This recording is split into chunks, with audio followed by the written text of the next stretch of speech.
दीपक अपने घर से दूर दूसरे गांव में रहकर पकौड़े बेचा करता था। पकौड़े बेचकर वो बहुत ही अच्छा कमा रहा था। आज भी शाम होने से पहले मेरे सारे पकौड़े बिक गए। अब मैं घर चलता हूँ, थक गया हूँ और घर जाकर अब आराम करूंगा। तभी गांव से उसका एक दोस्त पवन आता है, जिसे देखकर दीपक थोड़ा चौंक जाता है। कैसे हो दीपक? अरे पवन, तू गांव में सब ठीक तो है ना? हाँ, अपने गांव में सब ठीक है। तो फिर तू यहाँ कैसे? मैं तो यहाँ काम ढूंढने आया हूँ। अपने छोटे से गांव में किसी भी तरह का काम नहीं मिलता, तो मैंने सोचा यहाँ दूसरे गांव आकर काम ढूंढ लूं। तो काम मिल गया तुझे या नहीं? कोई काम नहीं मिला है मुझे, बस ढूंढ ही रहा हूँ। तू कुछ मदद करना। वो सब ठीक है, पर तू यहाँ रहता किधर है? यहाँ पास में ही मेरे एक रिश्तेदार रहते हैं। कुछ दिन के लिए उन्हीं के साथ रह रहा हूँ। ठीक है, पर मेरे पास तो कोई खास काम नहीं है। यह छोटी सी दुकान है मेरी, इसी में पकौड़े बेचता हूँ। तू भी चाहे तो मेरे साथ पकौड़े बेच ले। मैं तुझे एक दिन के 250 रुपये दूंगा, इससे ज्यादा नहीं दे पाऊंगा। ठीक है, फिर तेरे यहाँ मुझे काम मिल गया, यही बहुत है। बस तू कल से यहाँ सुबह 10 बजे आ जाना। सुबह सुबह और शाम में बहुत अच्छी बिक्री होती है। ठीक है, मैं कल सुबह 10 बजे आ जाऊंगा। पवन इस बात से खुश था कि उसे दीपक ने ही काम दे दिया। अगले दिन पवन सुबह सुबह ही दीपक की दुकान पर चला जाता है। अरे पवन, तू तो बिल्कुल सही समय पर आ गया। अब एक काम कर, मैं पकौड़े बनाने जाता हूँ और तू उन्हें बेचता जा। अब तक मैं अकेले ही ये दोनों काम करता था, लेकिन अब तू आ गया है तो ज्यादा पकौड़े बिक जाया करेंगे। दीपक और पवन दोनों मिलकर पकौड़े बेचते हैं। उनके एक साथ काम करने से दुकान पर ज्यादा पकौड़े बिकने लगते हैं। आज तो सबसे ज्यादा पकौड़े बिके हैं। आज तक इतने पकौड़े कभी नहीं बिके।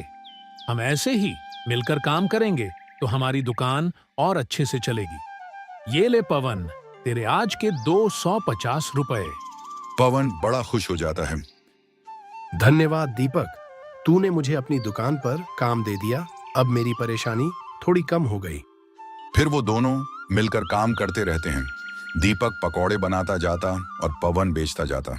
कुछ ही दिनों में दुकान अच्छा मुनाफा करने लगती है, लेकिन अब कहीं ना कहीं दीपक के मन में लालच आने लगता है और वो सोचता है, अब तो खूब सारे पकौड़े बिक रहे हैं, बहुत अच्छी कमाई हो रही है। मुझे लगता है मैं इसे ज्यादा रुपए दे रहा हूँ। अब से मैं इसे सिर्फ 200 रुपये दूंगा, नहीं सिर्फ 150 रुपये। अगर ये हाँ करेगा तो ठीक है, नहीं तो कह दूंगा कि कोई और काम देख ले। वैसे भी इसे यहाँ कोई और काम तो मिलेगा नहीं, इसलिए ये मेरे पास ही काम करेगा। तो ये बात तो फिर फायदे की रहेगी। मैं आज ही इससे बात करूंगा। अगले दिन जब सुबह सुबह जैसे ही पवन दुकान पर आता है तो दीपक उससे यही बात छेड़ देता है। अरे पवन, मुझे तुमसे एक बात करनी है। हाँ कहो, क्या बात है? मैं तुझे रोज 250 रुपये देता हूँ, है ना? 250 रुपये बहुत ज्यादा है। अब से मैं तुझे 250 रुपये नहीं दे पाऊंगा। हाँ, 150 रुपये दूंगा। लेकिन अब तो दुकान बहुत अच्छी चल रही है, सामान भी बहुत अच्छा बिक रहा है। तो अब ऐसी भी क्या परेशानी हो गई कि मुझे 250 रुपये भी नहीं दे पाओगे? यह सब मैं नहीं बता सकता। मैं तो बस इतना जानता हूँ कि मैं ज्यादा रुपए खर्च नहीं कर पाऊंगा तुम पर। और वैसे भी तुम कौन सा पकौड़े बनाते हो, बेचते ही तो हो। उसके लिए मुझे लगता है 150 रुपये काफी हैं। फिर भी अगर तुम चाहो तो ज्यादा से ज्यादा मैं तुम्हें बस 200 रुपये दे सकता हूँ। पवन समझ जाता है कि दीपक की नीयत अब खराब हो रही है। देखो दीपक, तुम मेरे दोस्त हो, तुमने मुझे अपने यहाँ काम पर रखा, इसके लिए मैं तुम्हारा धन्यवाद करता हूँ। लेकिन फिर भी अब तो तुम्हें मेरे पैसे बढ़ाने के बारे में सोचना चाहिए। जब से मैं आया हूँ तुम्हारे पकौड़े और ज्यादा बन रहे हैं और बिक रहे हैं, जिससे तुम्हारा मुनाफा भी और ज्यादा हो गया है। लेकिन तुम ऐसे में भी मेरे रुपए कम करने की सोच रहे हो। अब जो बात है वो यही है, और अब मैं ये बात बार बार नहीं करना चाहता। तुम्हें 200 रुपए में काम करना है तो करो, वरना कोई और काम ढूंढ लो। पवन को दीपक का यूं इस तरह बात करना अच्छा नहीं लगता और वो जाने का मन बना लेता है। कोई बात नहीं, मैंने जितने दिन तुम्हारे साथ काम किया मुझे अच्छा लगा। मैं तुम्हारी इस बात का बुरा नहीं मानूंगा। अब मैं जाता हूं, अपनी दुकान अच्छे से चलाओ। इतना कहकर पवन वहां से चला जाता है। कहां तक इसके खर्च उठाता? अब मैं घर से ही पकौड़े बनाकर लाया करूंगा, 250 रुपए भी बच जाया करेंगे। उधर पवन दूसरा काम ढूंढने की कोशिश करता है, लेकिन उसे 2-3 दिन तक कोई काम नहीं मिलता। तब पवन उदास रहने लगता है। इस बारे में वह अपनी माँ से बात करता है। माँ, पहले मैं दीपक के यहाँ काम करता था। जब से उसने मना किया है तब से मैं दूसरा काम ढूंढ रहा हूँ, पर मुझे कोई दूसरा काम मिल ही नहीं रहा। माँ, परेशान हो गया हूँ मैं अब। परेशान क्यों हो रहा है बेटा? जो काम तू उसकी दुकान पर करता था वो खुद ही कर ले। लेकिन माँ, दुकान लायक पैसे कहाँ है मेरे पास? दुकान नहीं तो एक छोटा सा ठेला ही ले ले, पर काम तो शुरू कर ले अपना। धीरे धीरे ठेले से दुकान भी हो जाएगी। पवन अपनी माँ की बात पर विचार करता है और सोचता है। अचानक से दुकान खोलने के चक्कर में रहूंगा तो बस बैठा ही रहूंगा। इससे तो अच्छा है कि मैं एक ठेला ही लगा लूं। ठेला लगाने के बाद जब कुछ कमाई होने लगेगी तो कुछ महीनों में दुकान खोल लूंगा। अभी मैं एक ठेला ही लगा लेता हूं। अगले दिन पवन अपने गांव वापस लौट जाता है और अपनी माँ से मिलकर कहता है। माँ, तुम्हारी बात मानकर मैं यहाँ आ गया हूँ। वहाँ दूसरे गांव में मैं दीपक की दुकान में पकौड़े बेचता था। यहाँ मैं अपने ठेले पर पकौड़े बेचूंगा। अच्छा है, कम से कम अपना काम तो हो गया अब तेरा। हाँ, ये बात तो सही है, लेकिन मुझे पकौड़े बनाना नहीं आते। तुम मुझे सिखा दो तो मैं कुछ ही दिनों में सीख जाऊंगा। ठीक है, मैं तुझे सिखा दूंगी। तब तक मैं कुछ दिनों तक तुझे पकौड़े बनाकर दे दिया करूंगी। तू बाजार में बेच आया कर। पवन माँ की बात मान जाता है। जब माँ सुबह पकौड़े बनाती तो पवन को भी सिखाती जाती। देख पवन, पकौड़े ऐसे बनाते हैं, अच्छे से देख ले। कुछ दिन तक तो मैं तुझे पकौड़े बनाकर दे दूंगी, लेकिन असल में पकौड़ों का स्वाद तो गर्मा गर्म में ही आता है। इसलिए तू जितना जल्दी सीखेगा उतनी जल्दी अपने ठेले पर गर्मा गर्म पकौड़े बेच पाएगा और उतने ही ज्यादा लोग तेरे पास खाने के लिए आएंगे। यह बात तो मैं पहले से ही जानता हूँ। पवन अपनी माँ को पकौड़े बनाते देखता और सीखता और फिर वह पकौड़े लेकर गांव में अपने ठेले पर बेचता। आइए और खाइए गर्मा गर्म पकौड़े। एक बार खाओगे तो बार बार आओगे। पवन के पकौड़े बिकने लगते हैं, उसका ठेला बढ़िया चलने लगता है। लेकिन दूसरी तरफ दीपक का बुरा हाल था।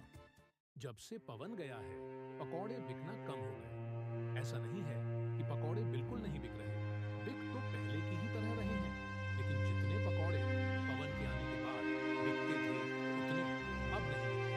पहले जितनी ठीक ठाक कमाई तो लगभग हो रही है, पर कहीं न कहीं मुनाफा तो कम हुआ है। ऊपर से अकेले सब कुछ करने से मैं थक भी बहुत जाता हूँ। क्या मैं गांव जाकर पवन को बुला लाऊं? दीपक कहीं न कहीं इस बारे में सोच रहा होता है। उधर पवन अपनी माँ से पकौड़े बनाना सीख जाता है और अब पवन बाजार में गर्मा गर्म पकौड़े बनाकर बेचता है। उसके ठेले पर हमेशा ही लोगों की भीड़ लगी रहती है।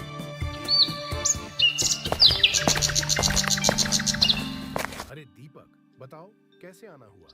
बड़े दिनों बाद आए हो तुम यहाँ। हाँ पवन, काफी दिनों बाद आया हूँ और देखो, सिर्फ तुमसे ही मिलने आया हूँ। सिर्फ मुझसे मिलने? वाह, ये तो बड़ी अजीब बात है।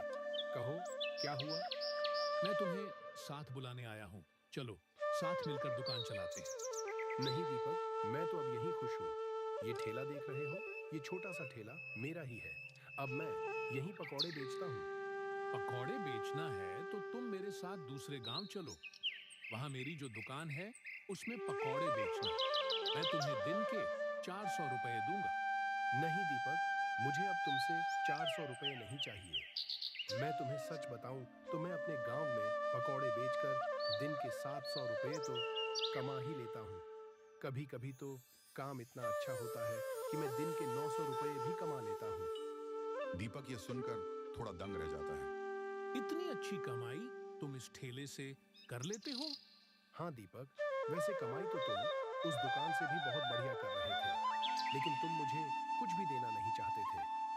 ऊपर से तुम मुझसे अच्छे से बात भी नहीं कर रहे थे, इसलिए मैं तुम्हारे पास अब वापस नहीं आना चाहता। दीपक अपनी गलती समझ जाता है। मानता हूँ पवन, मैंने तुमसे उस वक्त अच्छे से बात नहीं की, लेकिन मेरी नीयत ऐसी खराब नहीं थी और मुनाफा कौन नहीं चाहता। तुम मुझे वापस बुलाने क्यों आए हो? अब सारा मुनाफा तुम खुद ही रखो ना। माफ करना पवन, अगर उस दिन तुम्हें कुछ बुरा लगा हो। मैं एक दोस्त के नाते तुम्हें बुलाने आया था कि दोनों साथ मिलकर दुकान चलाएंगे। नहीं दीपक, मैं अपनी माँ के साथ यहाँ बहुत खुश हूँ। जितना कमाता हूँ उसमें बहुत अच्छा गुजारा हो रहा है। मुझे ज्यादा का लालच नहीं है, लेकिन हाँ, फिर भी तुम्हें जरूरत है तो मेरी जगह अब किसी और को रख लो। जब तुम किसी को अच्छे पैसे दोगे तो वो भी तुम्हें अच्छा काम करके देगा, फिर तुम्हारा मुनाफा भी अच्छा निकलेगा। धन्यवाद पवन, तुमने मेरे लिए अभी भी अच्छा ही सोचा। मैं तुम्हारी प्रशंसा करता हूँ। अब मैं जब भी किसी को अपनी दुकान पर रखूंगा तो उसे अच्छे रुपए दिया करूंगा। दीपक वापस लौट जाता है।